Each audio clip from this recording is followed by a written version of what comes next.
What's going on YouTube? It's your friend Siren Frost, and today I'll be doing another deck profile update for you guys in the Pale Moon Clan, featuring Nightmare Dolls. And what better fitting for this particular one is the beautiful Dark Alice to join in with us today instead of usual Camilla, Estima. This time, Dark Alice is joining the picture because Nightmare Dolls is basically part of her madness.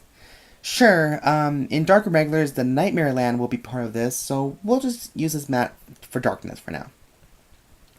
Anyways, so ever since BTO8 came out, there's been a huge support for Harri, Nightmare Dolls, and, other clans I'll be pursuing very soon. So, for right now, let's just stick with the Dark Zone Nation for right now, and stick with the two clans that I adore the most, which is Pale Moon and Dark Regulars. So, the first deck profile update I did was Harri, because, Harri's stuff was I already have all the stuff for Harri, so, except for one unit that I was most disappointed to debuted, is Carnivorous Megatrick Piranha.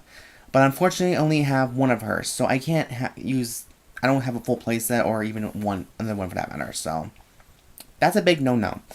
But, there are other cards that can suffice until I can get Piranha. Or 3 more Piranhas. I don't know what the fuck I'm saying. Anyways, so this variant is the Nightmare Dolls, and everyone seems to be very afraid of Nightmare Dolls because of their restanding ability from the soul. This build is going to be a little bit different compared to my usual Nightmare Doll builds beforehand. So without any further ado, let's get on into the deck profile. So my new starting Vanguard is Nightmare Doll Pamela. Let me see if I can get this zoomed in a little bit. Sure, we're going to see more of Alice. If it's can just focus just a tiny bit. Okay, so clearly it's not going to be doing nice. Okay, that's as good as I'm going to get it for right now. But yes, Pamela is the new addition and the first starting Vanguard for Nightmare Dolls. Her skill is, you put her into the soul and choose a normal unit from your hand and discard it. So, and let me just read this carefully. And what she does is allow you to look at the top card of your deck, and you can determine its fate. It stays on top or the bottom. And once you make that choice, you draw a free card. And if there's one or more face-up G unit in your G zone, that you can choose one of your Vanguard or rear guards, and they get plus 5,000 power into the end of that turn. So that's not really a bad effect. I mean, I know many people say like she's just trash, and like Smiling Presenter is a lot more better. But you gotta think of the bigger picture here. There's more variety in different creativity. That's why Pale Moon's very notorious for being creative and very lethal. So yeah, Pamela is my starting Vanguard, and I'm loving her already. For this deck, listen, I decided to change it up a bit. I decided to play 12 crits in this deck. So 4 heals and 12 crits. And the newest heal trigger we got is 4 copies of Nightmare Doll Dory. And no, we're not talking about Dory the Explorer. Like, no, that's kind of stupid. And this is like one of those cutesy cards that you should be really afraid of. Like, cutesy can turn into evil real quick. Next, for critical triggers, we're playing 4 copies of Mirabelle. Just because it's a Nightmare Doll and it's suiting for this deck. 4 Poison Jugglers, just because we would need to have that 3k boosting and just more fuel to the soul. And finally, the good old classic Dynamite Juggler. Now, I know you're probably thinking, why not just run Sky High Walker? That is a very good option, but for right now, I wanted to explore my thoughts a bit and try out Nightmare Doll's abilities from the Grade 3 lineup. In the meantime, 12 crits, this can make this deck a little 10 times better when used correctly. So I'm willing to open my mind to a whole different possibilities of the game. It may not be meta, but to me, it's fun. And it's very deadly, and it makes you think twice before you even attack a dolly, or break one. Okay, so that's for grade 0s. Grade 1s, we're playing 4 copies of Nightmare Doll Juliet. What she does is Generation Break 1, whenever she boosts a unit, you soul charge 1. So this will help you get the possibility of getting Alice into the soul, or Ginny. Those are 2 things you probably need to have the most in your soul, is Ginny and Alice, because they can combo with each other perfectly. Wait, what the hell am I fucking doing? Let's try something a little bit different for a change. Let's try everybody. Okay, so 4 of Juliet, and 2 of Nightmare Doll Claris, She's the new Nightmare Doll and also a Guardian power too. What she does is at the beginning of your guard step. Let me just read this so I can read it carefully. At the beginning of the guard step of the battle that your Vanguard with Nightmare Doll is being attacked, you may move this to the Guardian Circle. So she could be your rear guard, but at the same time you can shove her up into the Guardian Circle. And her skill is, when this unit is put into a drop zone from Guardian Circle, if you have a Vanguard with Nightmare Doll in its name, put this unit into your soul instead. So you can keep reusing Claris as much as you want. Now, this is debatable. I was determined whether to put Trapezes in here or Leslie. I don't know. There's so many possibilities you can think. You can create so many deadly skills with this. But I figured I would try Claris a little bit more just because of her Guardian ability.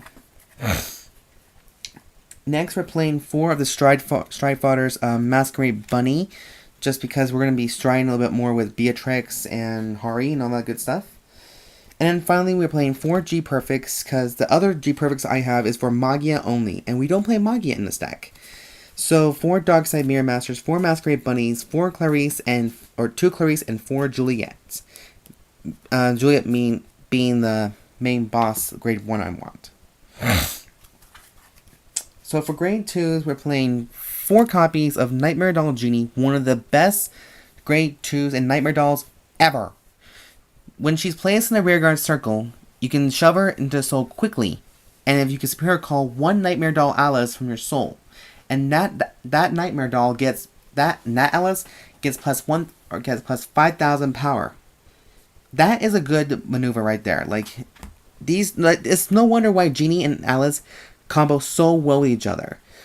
She can automatically give you Alice to the soul, and everyone's afraid of Alice because of her counterblast ability. So I do not blame them. Next, we're playing 3 copies of Nightmare Doll Master Brenda. Now, I usually play all 4, but I figure 3 is a new one just to try out. And plus, her skill is not really that handy anyways. She's basically in there as a vanilla. So, her first skill is, put this into the soul. You know what? I'm just going to talk out of this. Put this in your soul, choose the 1 Rookoroid from your soul, call the rear guard, and until the end of the turn, that unit gets a new skill. When this unit is put into your soul from rear guard, choose a card from your card named Nightmare Doll Master Brenda from your soul and call the rear guard. And then its effective auto ability is, when this unit is placed on a rear guard from a soul, choose all of its active abilities, and it's lost until the end of turn. So, she becomes fully human and fully vanilla when she's come out from the soul. You guys are probably thinking, maybe that's not a good ability, there's other sort of cards possibilities. Wait, just bear with me on that one. Brenda is still a Nightmare Doll, despite being a human, so. Anyways, moving on, we're also playing for our final grade 2s, we're playing 4 copies of the beautiful, luscious, boobylicious, titlicious Darkside Princess. She's my most favorite of the grade 2 Pale Moons, mainly because of her ability. When she attacks the Vanguard, as long as she's in rear guard, she gets +5,000 power, making her a 14k body when she attacks. And even if the attack doesn't go through, she goes into the soul as part of the cost. So no matter what you do, you have 4 of her, so you can have 1 in the soul and 2 others in the rear guard circle. That to me is just broken. No joke.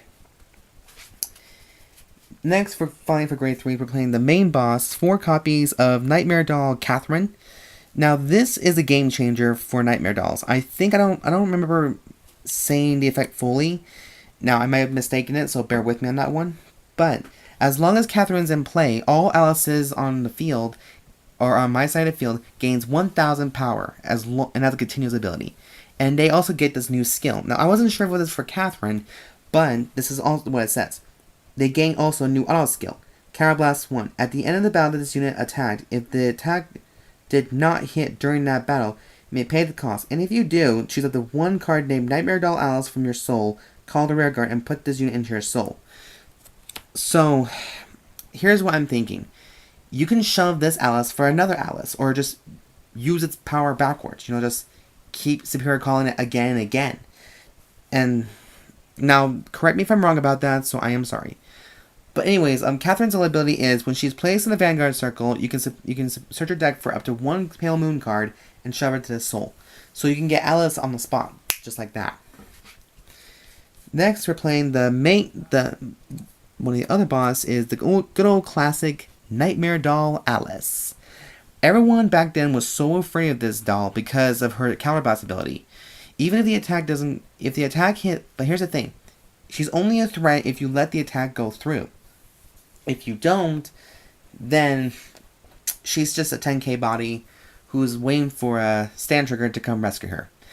And so her ability is, everyone knows, but in case some of you guys don't know, here's her ability. Counterblast 1. When his unit attack hits, no matter it's rearguard or vanguard, you can switch out this unit from your soul and superior call another unit not named Alice.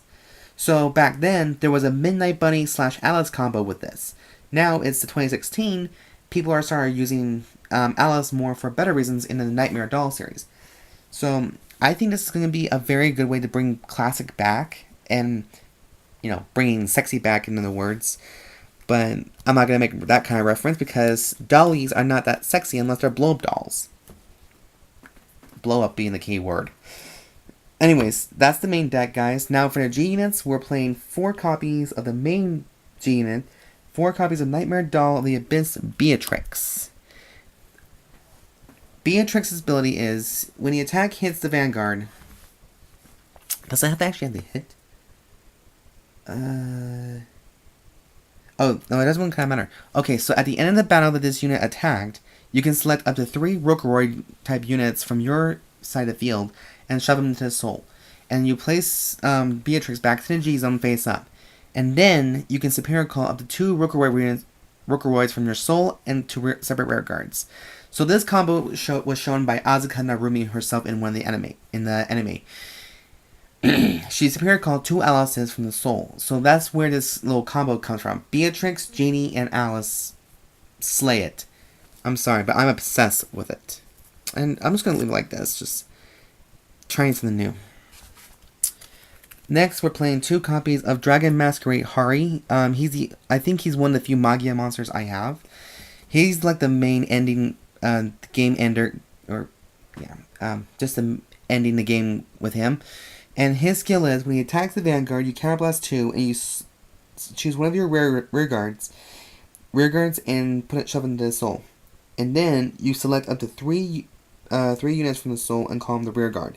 And if your side of field contains 5 or more units, your opponent must choose 2 units from their side of the field and place them into the soul. So this may have a possibility of getting rid of interceptors, boosters, gives your opponents more pressure to guard. So that's why he's good for late game. Next, we're playing 2 copies of Dreamiy Axel Milward. Her active skill is Generation Break 3 or 2? Is it? Nope. GP2. Instead of soul charging, you soul blast 1 card, and you choose 1 card You choose 1 card in your G zone and turn it face up. It could be anything. And her Magia is, you can select up to 2 Pale Moon units from your soul and call them the rear guards. And those units gets plus 4,000 power. And then at the end of the turn, they go back to the soul. Now, for every card with Dreaming Axel in the name, face up in your G zone, you must select that many units from your side of the field and they get this new skill. When this unit hits the vanguard, you choose one of your units from your soul and superior call it to a separate, as long as it has a unit in that same column. That's the downside to this deck, but I think it's pretty professional, and I think it may do a lot of game changers. Next, we're playing 4 copies of my favorite dragon, Jester, Demonic Dragon, Lunatec Dragon. He is the all-star for this deck, and one of the very best, I believe. Generation Break 3 is, he gets plus 1 critical. And then his first skill is, when he's placed in the Vanguard Circle, any unit called from the soul gets plus 2,000 power. So, as long as you flip 1 copy of Lunatec Dragon face him in your G-Zone. So, this can actually add more pressure, and this does a very shit-ton heavy in the Magia series with Harri. But this is Nightmare Doll we're talking about here. So there is a possibility that this will combo pretty well with, with Alice as well. So that's why I'm looking forward to it. Next, for the final grade 4s, we're playing the 4 Generation Guards from the first collection, Chainsaw, Megatrick, Furnival.